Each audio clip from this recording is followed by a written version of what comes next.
بسم اللہ الرحمن الرحیم۔ السلام علیکم ناظرین، کوفہ کے لوگوں نے امام حسین علیہ السلام کو بہت زیادہ خطوط بھجوائے کہ آپ علیہ السلام کوفہ میں آ جائیں، ہم آپ کی بیعت کرنا چاہتے ہیں اور آپ علیہ السلام کا یزید کے خلاف ساتھ بھی دیں گے، کیونکہ کوفہ کے لوگ بھی یزید کی زبردستی کی بیعت سے آزاد ہونا چاہتے تھے۔ آپ علیہ السلام نے مکہ سے کوفہ جانے کا ارادہ کیا، مگر آپ کو صحابہ کرام نے جانے سے منع کیا۔ وہ کہنے لگے کہ کوفہ کے لوگ اپنی بات پر پورا نہیں اترتے تو آپ کو وہاں پر نہیں جانا چاہیے۔ مگر کوفہ سے خطوط کا سلسلہ جاری تھا تو آپ علیہ السلام نے اپنے چچا زاد بیٹے مسلم بن عقیل کو کوفہ بھیجنے کا فیصلہ کیا۔ مسلم بن عقیل حضرت علی رضی اللہ تعالی عنہ کے بھائی عقیل کے بیٹے تھے۔ حضرت امام حسین علیہ السلام نے مسلم بن عقیل کو کوفہ جانے کا حکم دیا تاکہ وہ وہاں کے حالات کا جائزہ لیں۔ مسلم بن عقیل اس وقت مکہ میں تھے تو آپ علیہ السلام کے حکم پر انہوں نے کوفہ جانے کی تیاری کی۔ سب سے پہلے وہ مدینہ میں گئے، وہاں محمد صلی اللہ علیہ وآلہ وسلم کے روضے پر حاضری دی اور کوفہ کی طرف روانہ ہو گئے۔ کوفہ میں مسلم بن عقیل نے مختار بن ابو عبیدہ ثقفی کے گھر پر قیام کیا۔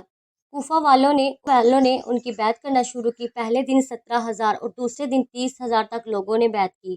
مسلم بن عقیل نے امام حسین علیہ السلام کو خط لکھ دیا کہ آپ یہاں تشریف لے آئیے، یہاں کے حالات مناسب ہیں۔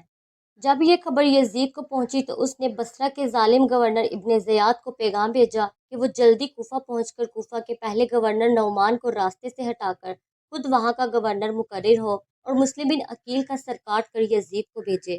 ابن زیاد یزید کے حکم اور گورنری کے لالچ میں جلدی سے کوفہ پہنچا اور سب سے پہلے تو وہاں کے گورنر نعمان کو راستے سے ہٹایا اور نشست سنبھالی۔ اس وقت مسلم بن عقیل رضی اللہ تعالیٰ عنہ مختار ثقفی کے گھر سے صحابی رسول ہانی بن عروہ کے گھر منتقل ہو چکے تھے۔ ابن زیاد نے یہ اعلان کر دیا کہ جہاں بھی مسلم بن عقیل ملے اسے گرفتار کر لیا جائے، کیونکہ وہ امیر المؤمنین اور خلیفہ وقت کا دشمن ہے۔ ابن زیاد نے نہایت ہی چالاکی سے اس بغاوت کو کچلا۔ کوفہ کے جو لوگ امام حسین علیہ السلام کے نام کی مسلم بن عقیل کے ہاتھ بیعت کر چکے تھے، ابن زیاد نے سب سے پہلے ان لوگوں کو سونے کے سکوں کا لالچ دیا۔ لہٰذا کوفہ کے غدار اور منافق صفت لوگ ابن زیاد کے دربار میں حاضر ہوئے اور سونے کی اشرفیاں لیتے ہوئے بیعت سے انکار کر دیا۔ اور اس کے بعد ابن زیاد نے اعلان کیا کہ شام سے ایک بڑا لشکر آ رہا ہے، اگر کوفہ والوں نے امام حسین علیہ السلام کی حمایت کی تو وہ لشکر کوفہ والوں کو چیر پھاڑ ڈالیں گے۔ لہٰذا کمزور اور بزدل لوگوں نے امام حسین علیہ السلام کی بیعت کو بلا دیا اور ڈر کے مارے اپنے اپنے گھروں میں جا چکے۔ اب صرف چند لوگ ہی جناب مسلم بن عقیل کے ساتھ رہ گئے تھے، جنہیں مولا حسین علیہ السلام کے لیے شہادت بھی قبول تھی۔ ابن زیاد نے کوفے کی ہر گلی اور محلے میں اپنے سپاہی پھیلا دیے اور حکم صادر کر دیا کہ جو لوگ بھی مسلم بن عقیل رضی اللہ تعالیٰ عنہ کو پناہ دے گا اسے بھی قتل کر دیا جائے گا اور اس کے اہل و عیال کو بھی۔ اس وقت مسلم بن عقیل ہانی کے گھر پر موجود تھے اور کسی غدار نے یہ خبر دے دی کہ مسلم بن عقیل رضی اللہ تعالیٰ عنہ ہانی کے گھر میں چھپے ہوئے ہیں۔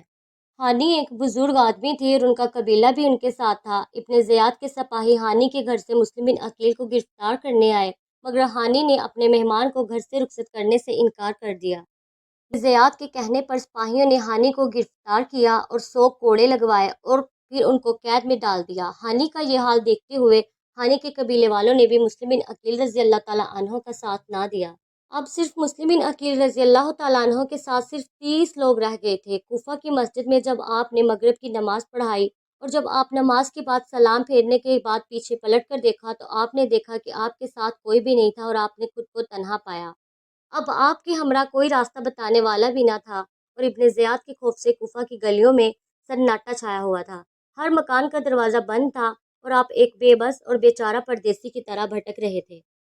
حضرت مسلم بن عقیل رضی اللہ تعالیٰ عنہ کی نگاہ ایک عورت پر پڑی جو ایک دروازے پر کھڑی اپنے بیٹے کا انتظار کر رہی تھی۔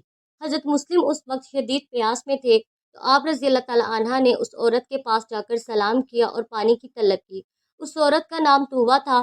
طوبہ اندر سے پانی لائی۔ جب آپ پانی پی چکے تو طوبہ نے کہا کہ آپ گھر چلے جائیے۔ حضرت مسلم بن عقیل خاموش رہے۔ اس عورت نے 2 سے 3 بار یہی کہا کہ تم اپنے گھر کیوں نہیں چلے جاتے، تمہارا اس طرح میرے دروازے پر بیٹھنا مناسب نہیں ہے۔ تو مسلم بن عقیل رضی اللہ تعالیٰ عنہ نے کہا کہ اے کنیز، میرا اس شہر میں کوئی نہیں، کیا تم مجھے اپنے گھر میں پناہ دے کر ثواب حاصل کرو گی؟ طوبہ نے یہ پوچھا کہ آپ کون ہیں؟ تو آپ نے فرمایا میں ابو طالب کا بیٹا مسلم بن عقیل ہوں۔ کوفہ والوں نے میرے ساتھ غداری کی ہے۔ طوبہ یہ سن کر بہت حیران ہوئی اور کہا کہ آپ اندر آ جائیے، میرا گھر حاضر ہے۔ طوبا نے ایک الگ کمرے میں آپ کے آرام کے لیے بستر لگوایا اور کھانا پیش کیا۔ آپ رضی اللہ تعالیٰ عنہ نے کھانا تناول نہیں فرمایا۔ اتنے میں طوبا کا بیٹا گھر آ گیا۔ اس نے اپنی ماں کو جب اس کمرے میں باہر آتے جاتے دیکھا تو اس نے اپنی ماں سے پوچھا۔ لڑکے کی ضد نے طوبا کو یہ راز بتانے پر مجبور کر دیا۔ اس نے اپنے بیٹے سے کہا کہ پہلے تم وعدہ کرو کہ اس کی خبر کسی کو نہیں دو گے۔ لڑکے نے وعدہ کر لیا تو اس کی ماں نے کہا کہ آج مسلم بن عقیل رضی اللہ تعالیٰ عنہ ہمارے گھر پر مہمان ہیں۔ وہ یہ بات سن کر خاموشی سے لیٹ گیا اور صبح ہونے کا بے چینی سے انتظار کرتا رہا۔ صبح ہوتے ہی وہ لڑکا ابن زیاد کے سپاہیوں کے پاس گیا اور اسے یہ خبر دی کہ مسلم بن عقیل ہمارے گھر پر ہیں۔ سپاہی اپنا ایک لشکر لے کے طوبا کے گھر کے باہر پہنچے۔ مسلم بن عقیل رضی اللہ تعالیٰ عنہ نے گھوڑوں کے ٹاپوں کی آواز سن کر زیرہ پہن کر گھر سے باہر نکلے۔ آپ نے دیکھا کہ 170 سپاہی آپ کو گرفتار کرنے کے لیے کھڑے ہیں۔ آپ نے اکیلے ہی یہ ضدی فوج سے مقابلہ کیا اور ایک ایک کر کے بے شمار سپاہیوں کو آپ نے جہنم واصل کیا۔ جب لشکر کے کمانڈر نے ابن زیاد کو خبر پہنچائی کہ سپاہی کم پڑ گئے ہیں اور لشکر بھیجو، تو ابن زیاد حیران ہوا کہ ایک شخص کو پکڑنے کے لیے اتنے سارے لوگ ناکافی کیسے ہو گئے۔ تو دربار میں کھڑے ایک شخص نے کہا کہ مسلم بن عقیل رضی اللہ تعالیٰ عنہ کوئی عام شخص نہیں ہے بلکہ بنو ہاشم کا چشم و چراغ ہے۔ اتنی آسانی سے اس پر قابو پانا ناممکن ہے۔ مسلم بن عقیل زخموں سے چور تھے مگر آپ کی ہمت دیکھ کر سپاہیوں کے حوصلے پست ہو رہے تھے۔ وہ سمجھ چکے تھے کہ ان کو قابو کرنے کے لیے شیر کا جگر چاہیے۔ ابن اشعث نے مسلم بن عقیل رضی اللہ تعالیٰ عنہ کو امان میں دینے کا وعدہ کیا۔